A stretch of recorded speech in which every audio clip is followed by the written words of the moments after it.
like, wear red day, wear pink day. The one day that I'm like, I'm gonna be a team player, and I don't even make it to the party. So I said, forget it. And it was scratchy all day too. The little NFL tag right here was like scratching my chest up. So I wore that stupid thing all day for nothing. I would have gone home early. I couldn't. I was so busy. That's why I didn't make it to anything. It was just, I think. Friday was weird. I mean, I was there till 5 o'clock on a Friday. And That's unusual. typically, for me, it is. I try to cut out early on Fridays. No.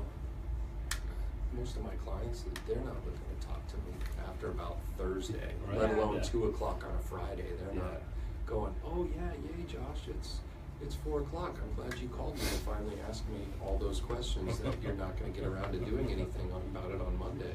Mine is the opposite. It's Friday at 4 o'clock. Oh, you know what? We decided we want to do an offer letter. Let's get it out.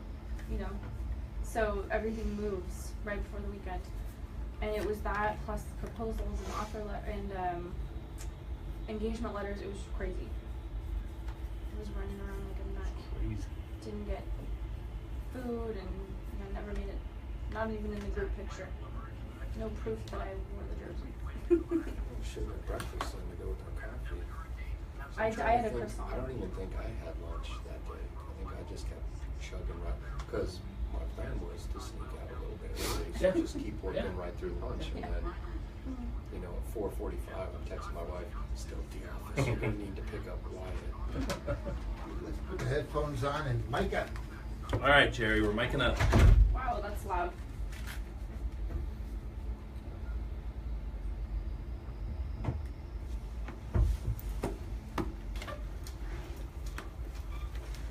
Ecofax. All right, Jerry. Can you hear me? Good. Test. Test.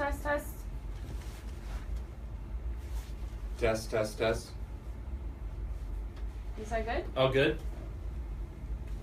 All good. A little louder, he said? A little louder, Josh. Test. 4 minutes. 4 minutes. Thank you very much. These are good. They're littler, more comfortable on the Right. ears. I like them.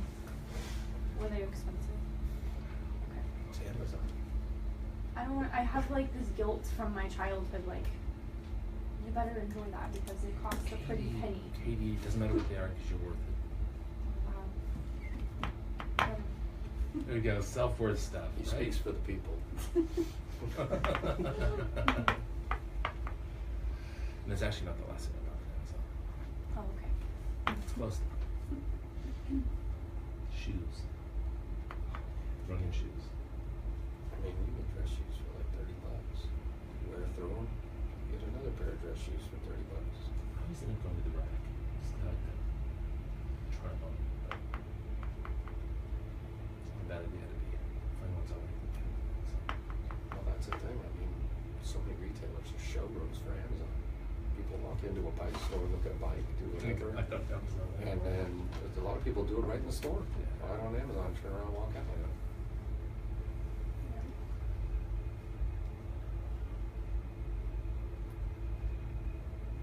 So we'll parallel the convenience and the pros and the cons of that. Well, and there are definitely pros. I mean, Yeah. Absolutely. it's not just, I want to get a little debate going this morning. I mean, I think I only got one package from Amazon yesterday, so it was a slow day at our house.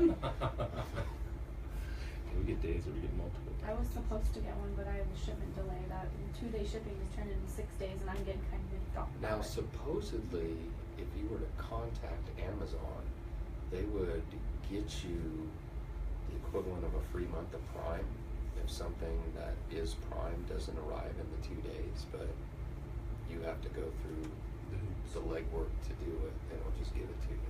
Do you have Prime? Yeah, What's the Prime cost? It's It's like $8. a year. But yeah, a year, but you get streaming video, streaming music. Oh yeah, we streaming- use the music Do you? constantly. We use the video When you're- like crazy. My kids Oh yeah, we're watch. watching all the seasons of Justified on there too. We're watching Ninjago. I don't know what that is. It's a cartoon about Lego ninjas. Oh, that's the movie that's coming out. Yeah. Oh God, my kids are going crazy for that. I've seen the ads and I'm like, who's gonna watch it? No, I don't. You Your just kids. love it because the guy's like, he calls his son Lloyd. It's like, Yeah. my name is Lloyd. No, it's not. I named you L-L-O-Y-D, Lloyd. So now my son calls that kid Lloyd. It's like it's Lloyd. How old's what? 4. Excuse me, 4.5. I said 4 the other day, and it's a huge difference when you're that age. Little does he know, it's more like 4 and 5, 6. Ooh, he's getting close. Getting close to the big 5. When's he 5? December. So probably 4 3/4. December 28th. Just right after Christmas. Yeah, you got screwed on that deal. Totally. I was born on the 17th. And it was always, let's go buy your birthday and Christmas. No. We decided we just try to get him like his big birthday gift maybe in February or March. And I hate to say it, but then you have to remember that you still owe the kid a birthday gift 5 months later. Could do a half birthday So, in June. well, that's his sister's birthday. Oh. So Is that right? we have planning issues. We have big planning issues. I'm August, so that works out. August just happened. Yeah. Mhm. Did he sing to you on air? I don't think I was here. You took the day off for her birthday? Yeah. That's impressive. At least one day off for her birthday. My birthday was actually on a Saturday this year. That's good. Are we on? Man, I would have had time to go I'll to be talking. Starbucks this morning. When we're on. I could have gotten my try this morning. You didn't get anything, huh? I didn't want to be any later. I'm waiting to hear back from the campaign manager to confirm next week's guest again because I I haven't. thought we had that confirmed. Well, we do. I think it's safe, but I just said you still owe me materials. Matt, if you're listening, you still owe me promo. Is he a Republican candidate? He is the Republican I was going to say, candidate. it's probably the only one. Yeah. There's not going to be many, so. Yes. Well, good. I'm very excited about him. I actually have a conference for STAR I'm speaking at that day. But I'm just popping here down to, maybe it's at the convention center after that. Otherwise I would not be here because I'm going to be late, but I didn't want to miss the guest. Ron?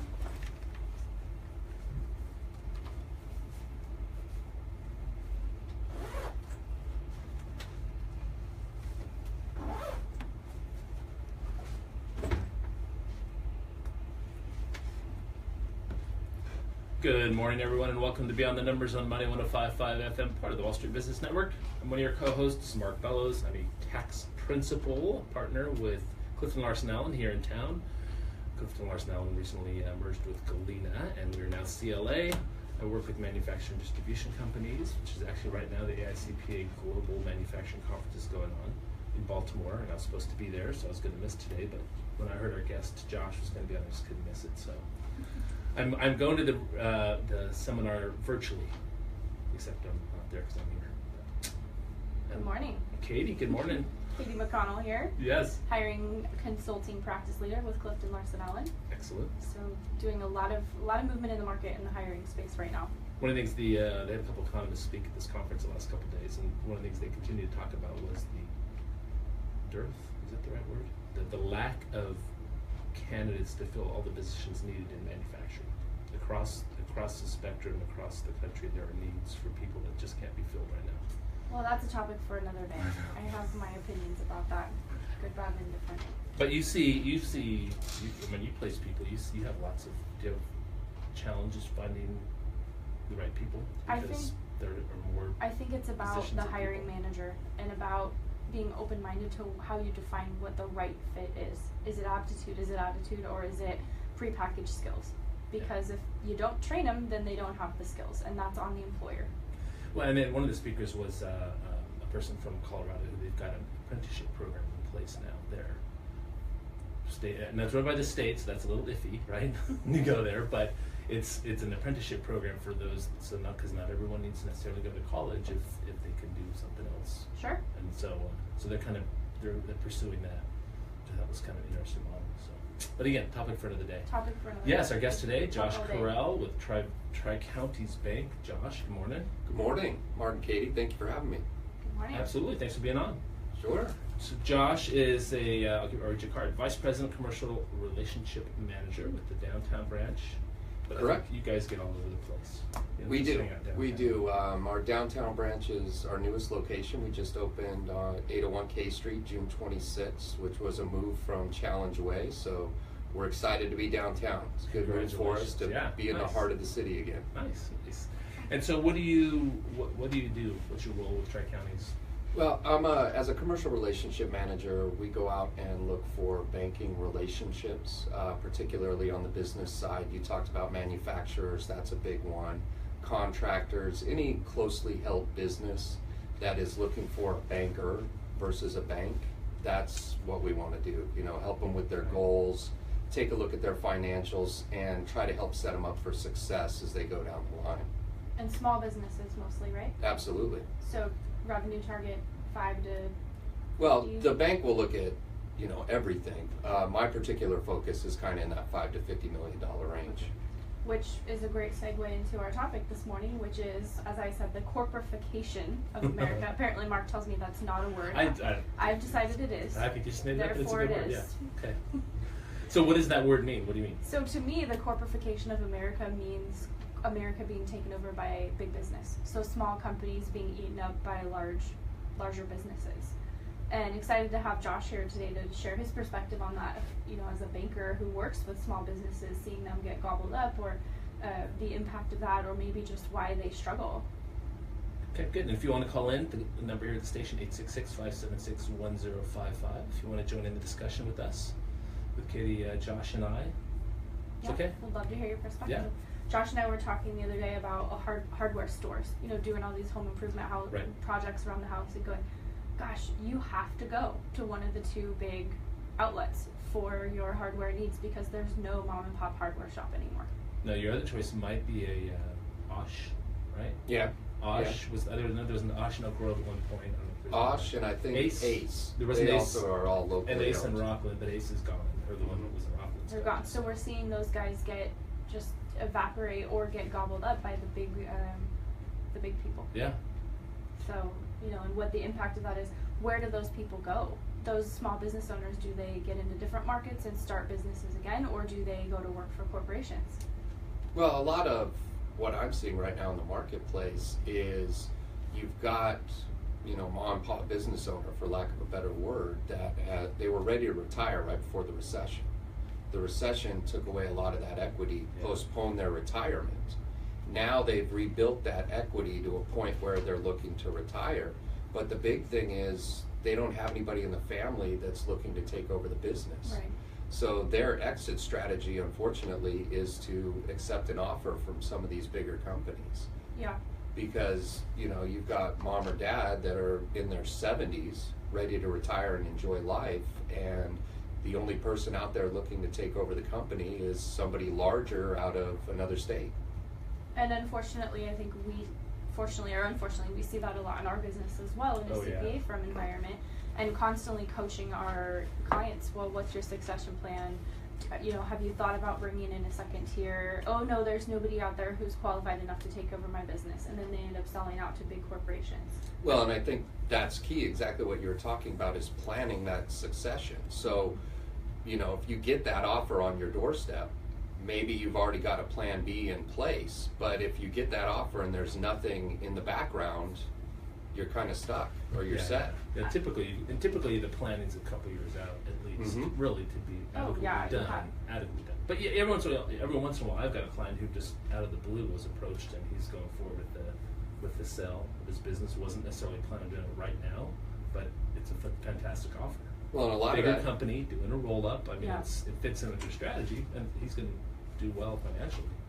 Well, and that's not the norm, I don't think. You say, Mark, a couple years out, and that's exactly right, because not only do you have to get the employee ready to take over that management role, but financially they need to be lined up, because if they're buying that business, they're going to either need loans, or if the business is carrying it back or the owner is carrying it back, but those individuals need to be set up financially to take on that role as well. So there's a lot that goes into it. And I feel like there's just kind of a lack of accountability. We hear people gripe all the time, well, And I'm guilty of it too. Well, I want to support more small businesses. It would be nice to have small businesses. Wouldn't it be great to go down to the local hardware shop and get real customer service rather than the press 1, press 2 prompts?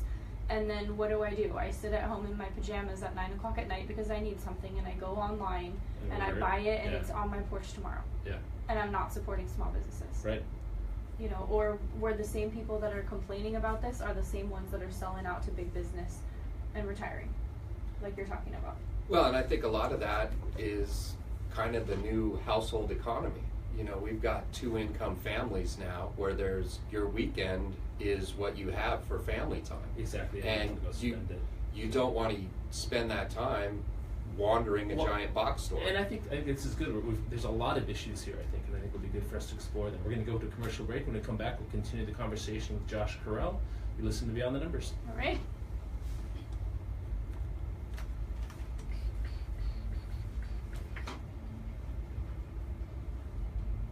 That's what you're doing.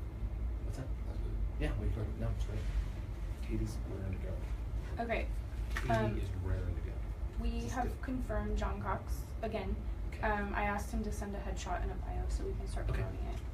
This is the promotion manager. Matt, you're supposed to be in charge of his PR. Give me some PR.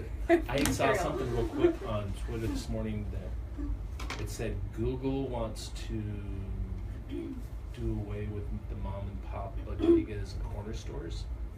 Speaking of corporatification, I don't quite know what that means. Is Google going to go into the business of selling sodas and chips and candy and liquor? Or I don't know what that meant. I'm trying to stay away from naming companies, so maybe we'll call Amazon Schmamazon. Yeah, that's a good thing. Call Google Boogle. Yeah, and we'll just make a mockery about it. But the Whole Foods, you know, I want to kind of talk about. Have you been there since they got acquired? I haven't been there 7 months. I have some You of bought those. like $50 in avocados after they dropped them $1 a pound, or whatever it was. I just felt like it was. She got 4 instead of 3. It was a great deal. The wraps felt like they were from an airport kiosk. They weren't fresh anymore. They were like prepackaged from the factory kind of stuff. And I think The Whole Foods in Roseville? Yeah, Yeah, I haven't been there yet. it's different. It's definitely different. Crystal had an experience with them too, and they argued with her over a price. Old Whole Foods would have just been like, "Oh, it's on sale, $2. Okay." Yeah. You know, how are these chips? I don't know. Let's open them up and try them and find out. It's not like that That's anymore. not good. But you can still get that at a place like a Whaley's. Yes. You know, some of those. Yeah, but the how long local- before? Maybe not with grocery stores, but so many other industries are having takeovers. Yeah. We're good. No, that's the question. But that's good things for us to explore further.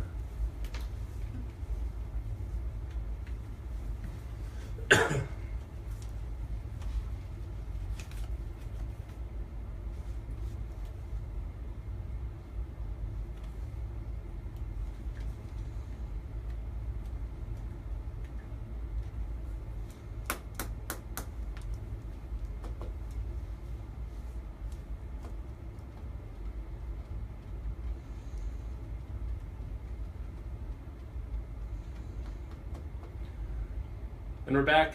Jerry's bringing us in with the little Johnny Ring of Cash Fire. there. Ring of Fire. Wow. Good call. I like it. I like it. So we're talking about corporatification. Corporification. Katie's word. Corporatification of America. How small businesses are getting gobbled up by bigger ones, etc. And I think there's a lot of reasons.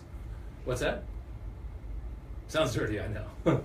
I think there's a lot of reasons. One of the ones I think is that there are more baby boomers than there are Gen Xers or whatever, right? So there's less people in the workforce to take over. I Right. think that's part of it. And then look at the swing, right? Is those folks get gobbled up, and then what happens to the next generation of entrepreneurs? Is it harder for them to start businesses because they have this giant 800-pound gorilla that's their competitor now? Well, that's a good question. We've had, over the course of this year, Katie's done a great job lining up a lot of interesting guests. So we've had the yoga studio, we've Right. had the guy with jiu-jitsu.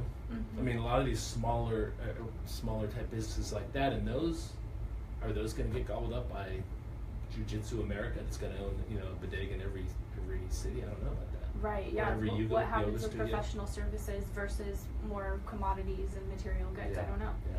Well, I think I think the focus of the entrepreneur has kind of changed a little bit versus starting your own business, creating your own product, and keeping that until you retire and passing it from generation to generation. A lot of the opportunist entrepreneurs you're seeing creating something digital or creating a product with the end goal of, you make the technology, you create the digital channels, and then they're looking for that to be bought. Yes. And then they can move on to their next project, and that's how they're making a lot of their money. Yeah, that's true. We Yeah, talked about trade schools Yep. before, we need those services. We need windshield repair. We need, absolutely. plumbers. We Yeah. need those people in society. So are they going to be able to offer competitive pricing, or are we going to have, Schmamazon windshield repair? Is that coming? I can't see it coming. I can't either. Any Yeah, service I agree with you, industry, we've got to have people, and I think the smaller businesses provide that service. When you're looking for anything more than just convenience, a lot of those use the windshield repair. They'll come right out to your business and fix it while you're at work. They'll come to your house. The entrepreneur is always reinventing themselves, Right. which is nice, and that's what's going to keep them around forever. Agreed. And they have come up with new ways to kind of meet that market demand and provide that convenience. Sure. And I think what you brought up a good point though, Josh, is that some people, the entrepreneurs today, are developing something for sale down the line. Mhm. Right? It was a number of years ago, everyone was wanting to go IPO.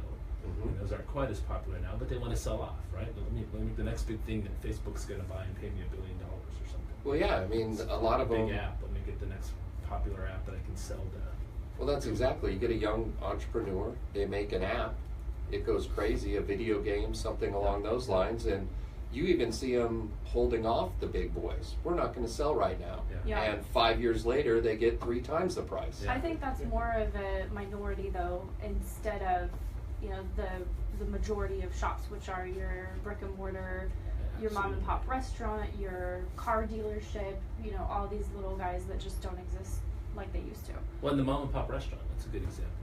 If you go to what I like to do when I go to different cities is sometimes I like to try to find a local fare Mhm. Yeah. versus a Red Robin or a Chili's, right? That's Schmillies. everywhere, or any chain. Name a chain, fast food, Any whatever. chain. So it's nice to find something that's different than a chain. Right.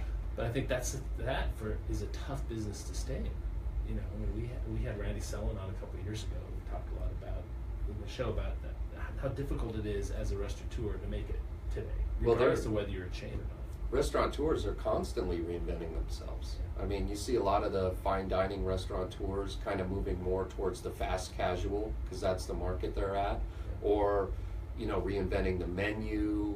You've got to constantly finding a fork now. I don't see that getting gobbled up in corporate-fied. I think that there's a desire for that in this country that will continue, that we will always have those kinds of businesses. Well, yes and no, because like I say, you go to some places and that's all you see. That's all I've seen is Right. the big chains. You don't see this small. Well, look at Times Square.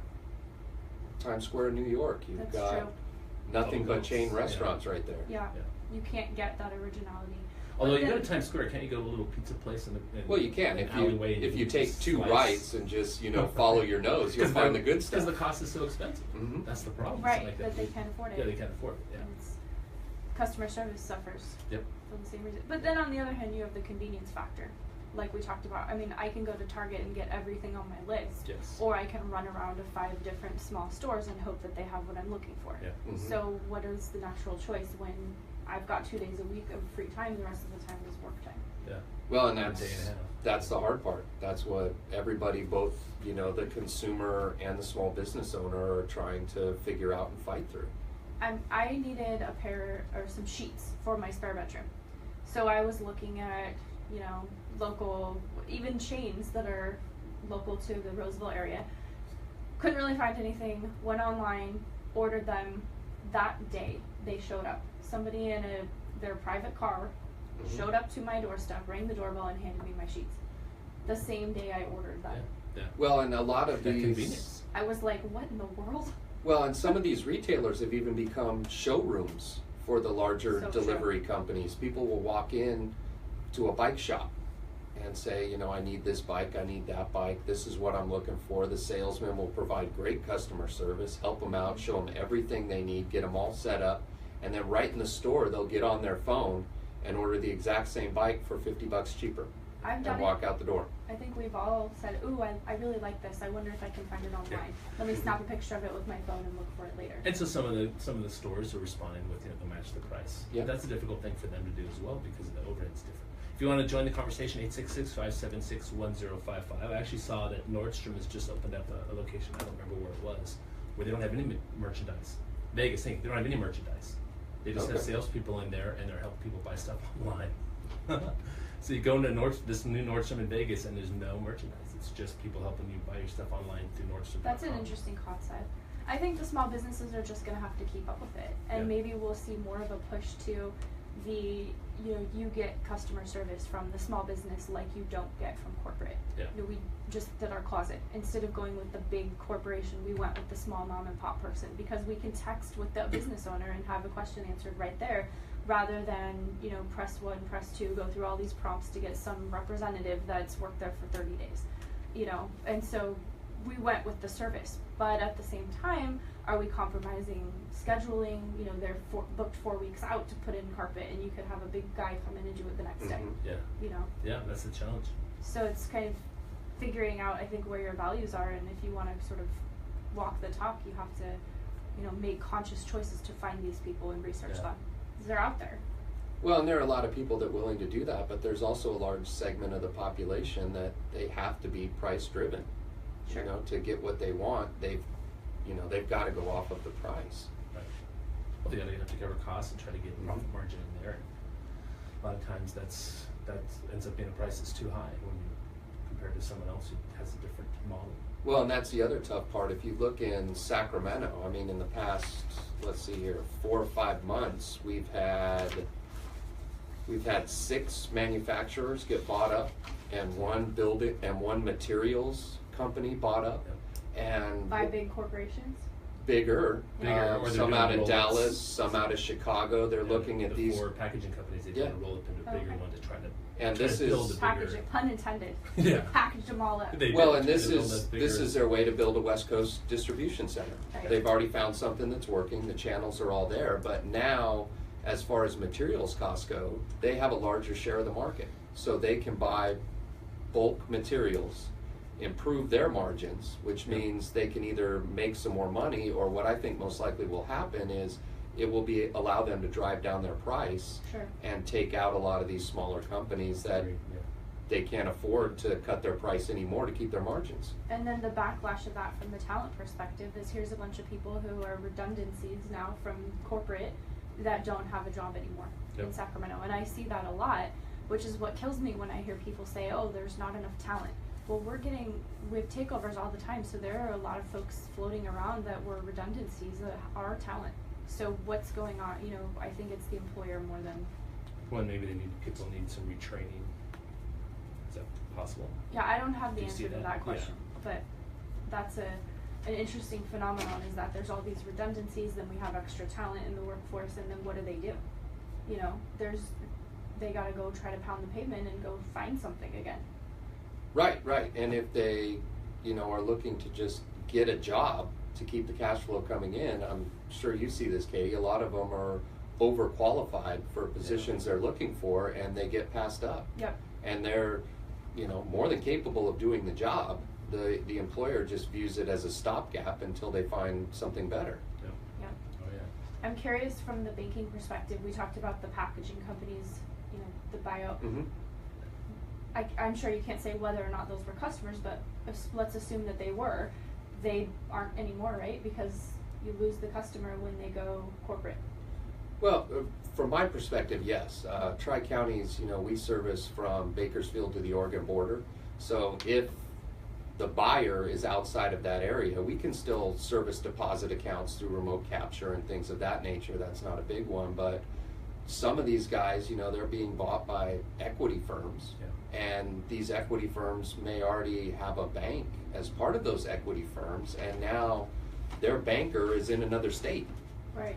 Well, then it causes a chain reaction because the small banks, total assets go down, total loans go down, and then they get bought out by bigger banks.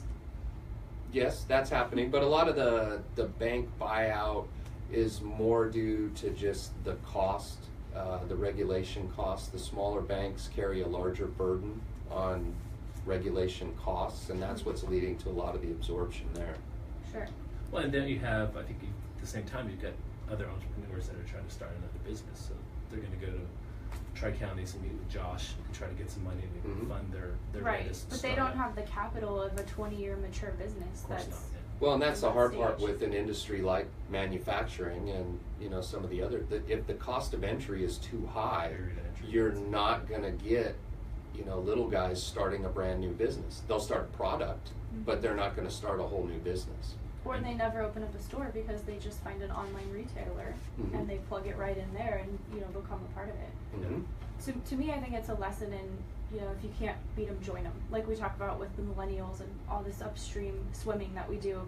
Well, why don't we figure out how to work with the trend that society is moving towards rather than continue to fight it and resist it? All right, we're taking a break. When we get back, we'll continue the conversation with talking to Josh Corell of Tri-Counties Bank today about the corporification of America on Beyond the Numbers. Should we talk about at all about the tax side of it and how hard it is to do business in California and how some of these bigger guys, I don't know. Open up in Reno or on the Oregon border or, I ordered something from Amazon because I pretty much do all my shopping on Amazon, especially with the new house that's like constantly, oh, we need Yeah. this, we need that. It came, there was some damage on it, it's kind of scratched up. You know, that store in Vegas could be a godsend, because can you imagine some marginal stores that aren't doing too well, say, screw it, get rid of the square footage, Yeah. forget the inventory, and just set it up like a boutique Yeah. thing. well, almost like any mattress store. Yeah, You you know, they've wanted got it to try it out. 10 to 20 pieces of inventory on the showroom, and the rest of it will come straight to you from the That's the manufacturer. way it's gonna be, baby. I can see that happening with a lot of marginal stores. And there's Instead no of theft, closing no them, shrinkage. turning them into just show stores. Yeah, Yeah, yeah, yeah. I definitely see that. I Jerry's think- right again. I think that's a cool idea because then you can still go touch, feel it, smell it, you know, and then they don't have to worry about theft. They don't have See to worry that- about shrinkage, breakage. I'm old school though. I mean, like, I've got a brand of running shoe that I like, so I ordered that same running shoe. But like I said, I like to go to the rack, try on the shoes, because I gotta try them on to see if they fit and feel good on my feet. If I want to get a shirt, I know that there's some that feel Yeah, but different you than can buy it others. from Zappos, free shipping, try on 10 pairs, pick the pair you like, and ship back all the ones you don't for free. But That's how I got my hiking you gotta shoes. ship them all back. I gotta ship them all back. But it's, you just print the label and then they come get it and it's free. You just drop it in the box. I mean, yeah, it's a little effort, but it's Yeah. way easier than driving around to 5 stores looking for what you need. Yeah. I don't have that kind of time. I'm just saying, I'm older, so I'm. But used Good, that's to- let's where- argue this. But Yeah, that's that's where good, because you, I think you younger weigh people- the my kids cost have to know. versus the effort. you My, know? my daughter ordered a good example. My 15-year-old was now 16. She wanted a running shirt, and I think she ordered 3 different ones until she found the one she wanted. Just sent all the rest of them back. No, that one doesn't feel good. No, that doesn't feel good. See me, I think, oh, I'm not gonna do that. I'm gonna go into the store and try on the ones till I find the one I like. Well, and I think You don't have the time to do that. Yeah. Or you don't wanna set aside the time to in do the that. past it was all about the instant gratification of if you Yes. go to a store, you can put it in your cart to get home Word now. today. And otherwise you gotta wait 3 weeks to have it shipped. But now you can ship it and 2 days later it's on your door. Well, that so- and you can take a selfie wearing 15 different shirts. And only have to pay for one. There you Yeah. That's right. Mm. What time is it? I forgot 8:30. my watch tonight. Okay, so it's 3. I want to stay on track so we don't hopscotch all over the place, but I'm not really sure where to take it. Maybe arguing the pros and cons of why we use it. What about those lockers that are at the grocery Mhm. store? Mhm. They have their own name, Yeah, I feel like, what is the point of that? Why not just have it shipped to your house? because people steal them. It's also great for returns. You don't have to take it to a post office or a UPS or whatever. You take it to your Safeway, you get a locker combo, you put it in there, you close the locker, there's no shipping costs, How much you're room done. is there in that one? You can get different size lockers. They have like 2 or 3 Do you have different to models. buy the locker? Or? No.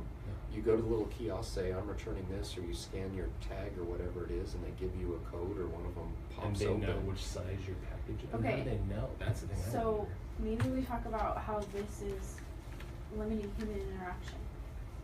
How what? It limits human interaction.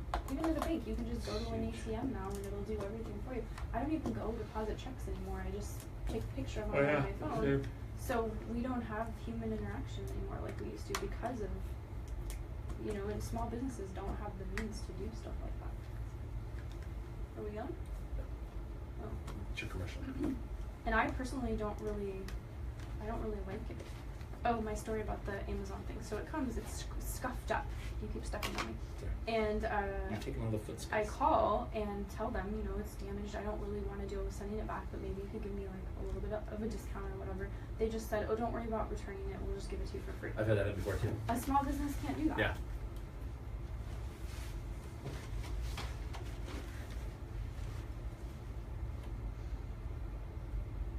And we're back. You're listening to Beyond the Numbers on Money 105.5 FM, part of the Wall Street Business Network. Mark and Katie with our guest, Josh Corell of Tri-Counties Bank. I haven't given out Josh's info yet. If you're looking for a banker and you want to talk to Josh, you can call him at your telephone 916-984-2389. You can also email him, Josh Corell, C-O-R-E-L-L, just one R, two R, one R, two L's. Josh Corell at tcbk.com, Tri-Counties Bank. And if you want to call into the station, 866-576-1055. We're talking about the corporatification of America. One of the things we're talking about off air, which we're talking a little bit more about now, maybe on air, is I'm a little bit older than I'm in the older age, so I'm used to doing things like going trying on clothes at the store. We're talking about the Nordstrom thing, Right. And I said the thing I would not like is I like to try and stuff before I buy it. And Katie's point was, It used to be that was the instant gratification of try it on, walk out with it. And I get that. You don't want to wait 3 weeks when you order it online. But now with 2-day shipping, you can order it and have it in your doorstep. Right. Try on what you don't want and ship back the rest of it. And All from the convenience of your own our home. daughter did that. She ordered a shirt and didn't like it and sent it back and ordered another one and didn't like it and sent that one back and finally I think the third one she liked. I did it with my hiking boots when I bought those. I could not find a pair. I went to a couple of stores, tried them on, nothing felt good. So I just ordered 6 or 7, had them all shipped from one of the big box retailers, tried them on, found the ones I wanted, and shipped back to all the ones I didn't. Buying them knowing that I was going to ship And then them you back. get shipped back. Yeah. That's wild. And then, and I real quick too, something else. I've ordered like a replacement razor head for my electric razor. I remember I got one and it just didn't work well. I didn't like it, so I said I want to return this. And basically, the point of Amazon was don't return it. Just give the money back. Right. Just throw it away. Yeah, the cost to them to pay for the shipping to send it And then back restocking is more than the cost of the parts. So I keep it. basically got this head for free that I guess I could have kept. I wanted it, but your point was that smaller companies can't do They that. can't. No, No. they can't absorb that cost of that Right. over and over.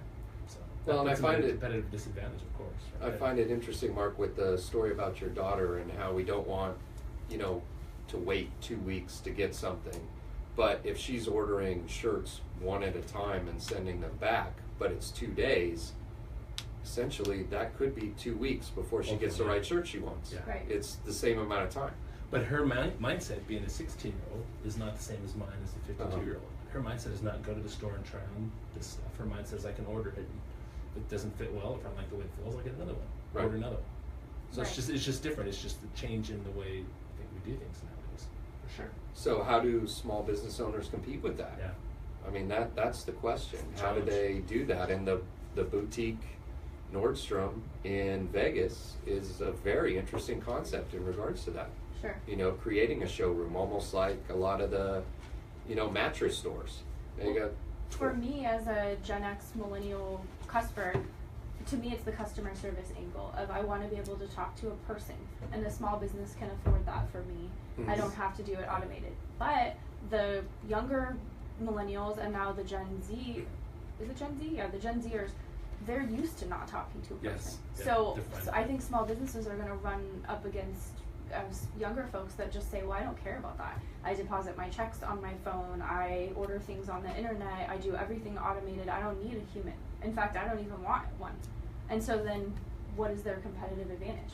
It's not price. It's not customer service. What do they do to keep up? Well, nobody wants a human until something goes wrong. Yeah. And that's always the biggest question, but the last thing on somebody's mind is what happens and who's there for you if something goes wrong. Not necessarily. I mean, I think of IKEA.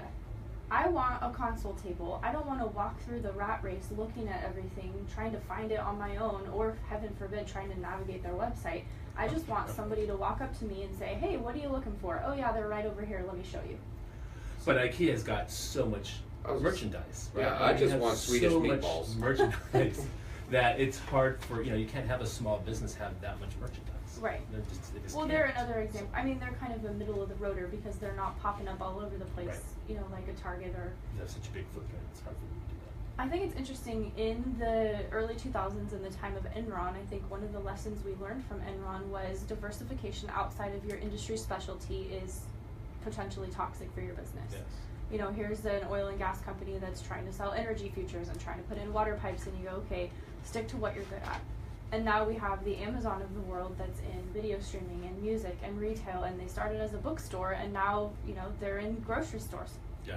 So, and they're making it work. Well, but I think their product has always been the distribution channels. Yeah. Sure. Whether it's through the books, shipping, digital music, online streaming, their product is delivery and convenience. Sure. I think that they're reinventing what companies and consumers are looking for in the marketplace, and that if we want to keep up, we have to embrace it and follow suit, because we can't fight it. It's happening whether we like it or not. Mm-hmm. But I think there is a segment of the market that wants the human interaction.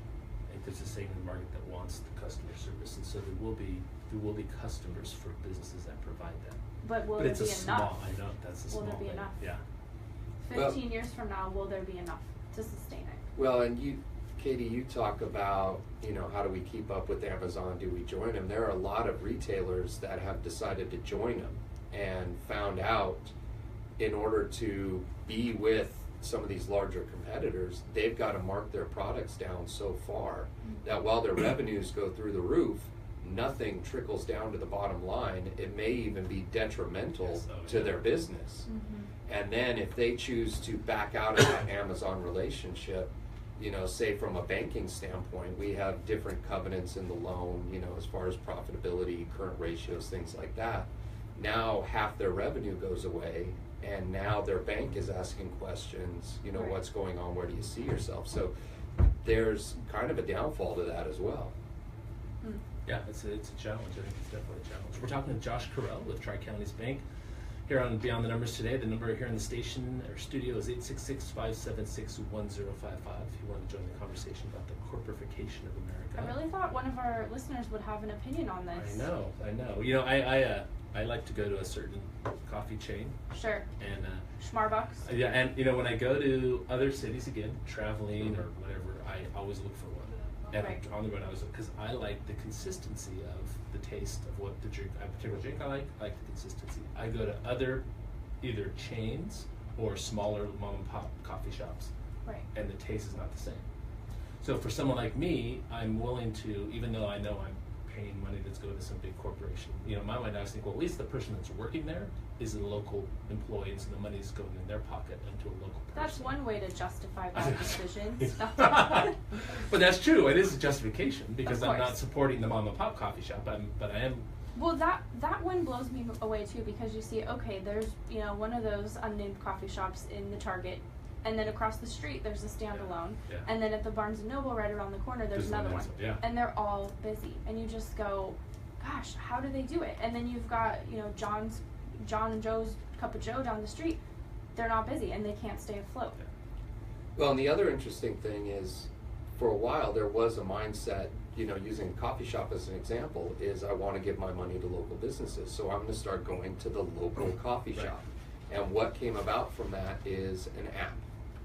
You preload your dollars onto this app, you order online, and you just walk in to major coffee shop, pick it up off the counter because you've already paid And for you it. don't There's even no have standing to talk in line. to humans. Nope. They may ask you what your name is and hand it to you, but other than that, you get your coffee, you get back in the car, and you drive away. And I've seen that at the one by our Oh, yeah. office. People walk in, they look at the name that's on the tag, Yep. and they grab it and walk out, and never having had a human Yep. interaction. You don't have to. No.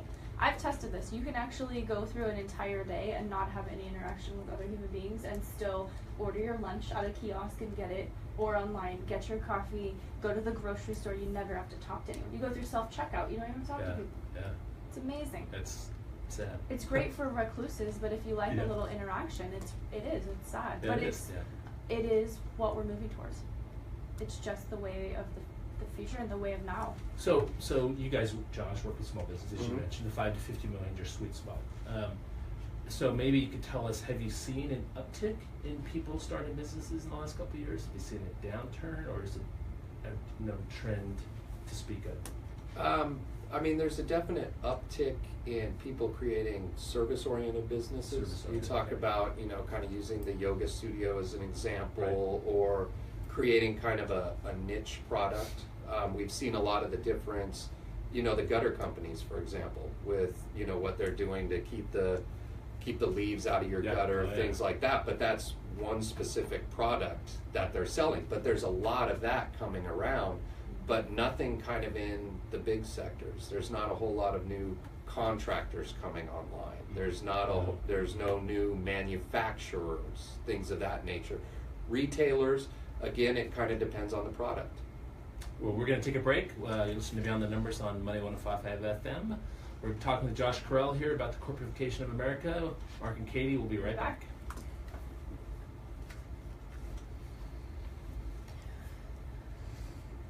Awesome. Did you have anything particular you wanted to touch on? Do we not have any online viewers asking questions? What the world? Is it time to bring in the mariachi band? Yes. No, I just had some stuff just in case. I mean, this is kind of about retail, commercial real estate and retail. This was just kind of about the packaging stuff. What's Collier's view on why it's not the end?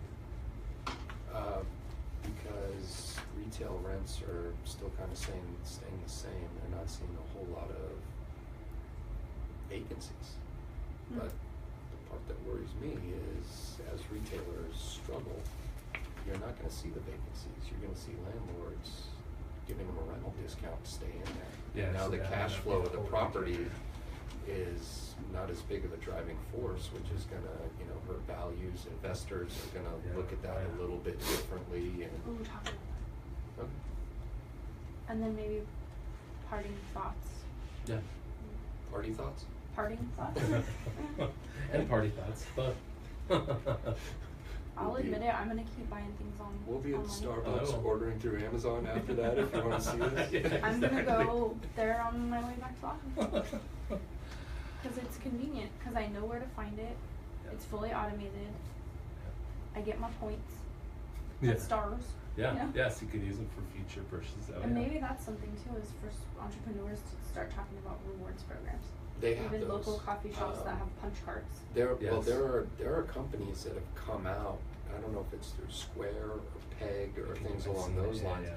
And I'll even get text messages, 2 for $1 today and things like that. I think they need to So, do and you more- can get deals where you get, $5 off.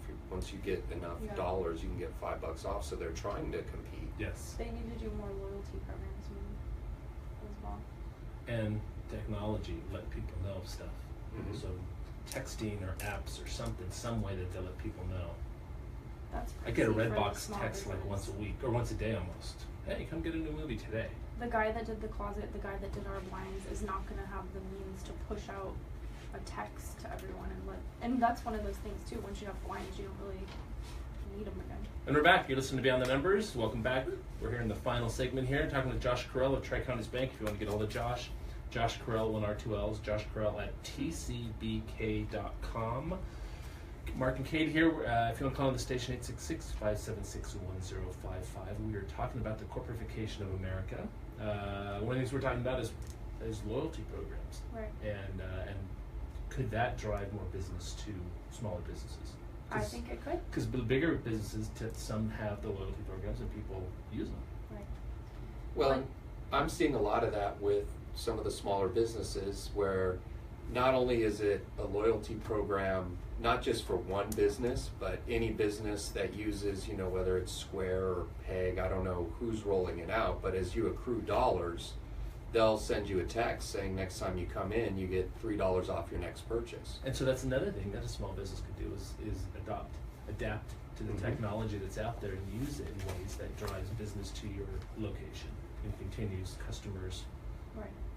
happiness and Well, and a lot of it connection. too, they're communicating through text message. You get, an advert, you get a text at 2:00 in the afternoon, says this afternoon, buy one, get one 50% off on iced which coffee is drinks. A great idea. Come in right now. Yeah, I think that's a great idea. I get one from Redbox about once every couple days. Come and get a movie tonight. It's movie night. Yep. It's Thursday. But I think that's a good idea. Text messages or somehow on an app or something. I think one of the bottom lines is that entrepreneurs are innovators.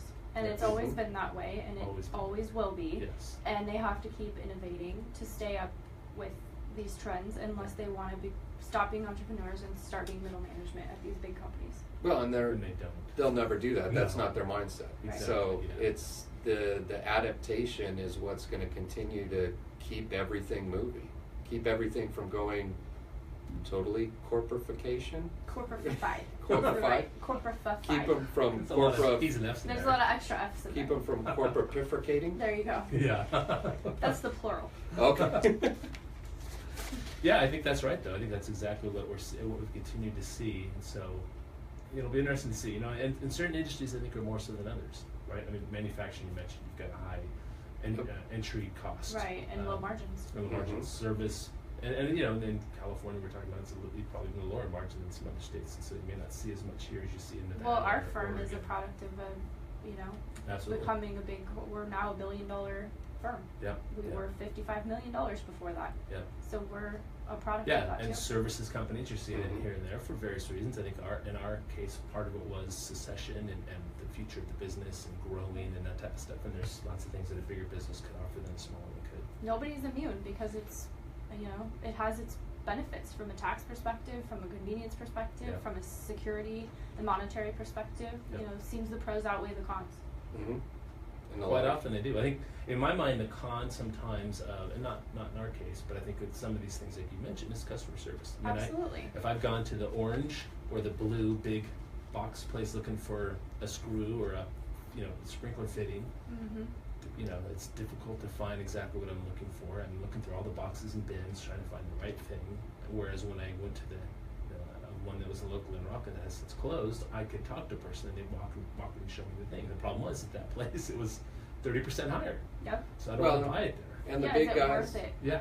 the big guys are hoping you take your time and take a long time getting there, find 7 other items that Exactly, you didn't know yes, you needed yeah. because Oh, they're not yes, getting yeah. anything out of that 35-cent screw you No. went in there for. Well, it's like IKEA. I mean, IKEA, you got to walk through the whole damn store just to get to the cash Mhm. registers, which is always annoying, but of course it's brilliant on their part because they want you to pick up more in the cart as you go along. Mm-hmm. I think the bottom line is we have to be honest. And I said bottom line, so this is the other bottom line. Okay, this is another bottom Another line. one. The bottom. Bottom We line. have to be honest with ourselves as consumers also about what we're willing to stand for, because we can sit here and say, well, I'm sick and tired of corporification and big business and not having that customer service.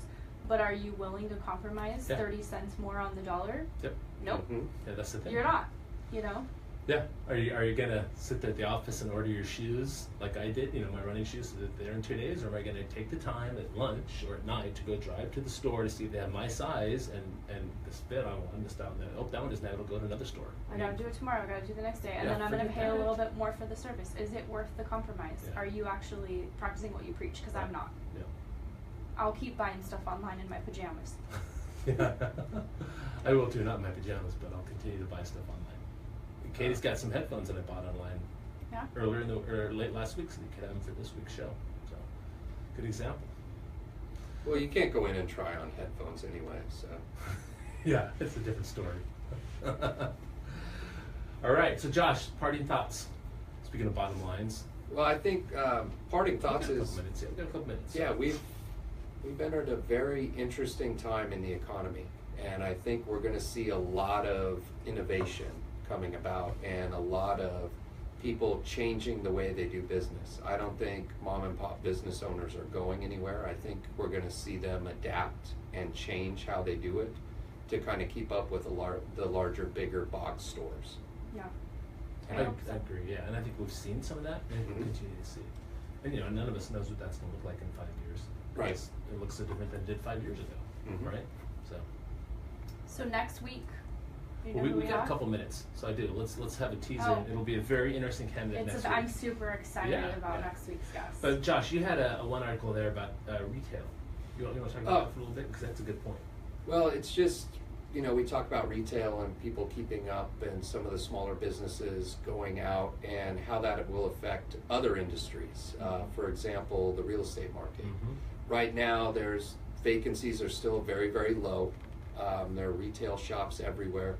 The part that, you know, kind of makes me think is, as these retailers start to struggle, what will building owners do? They're obviously not going to let them walk, so are they going to discount the rent?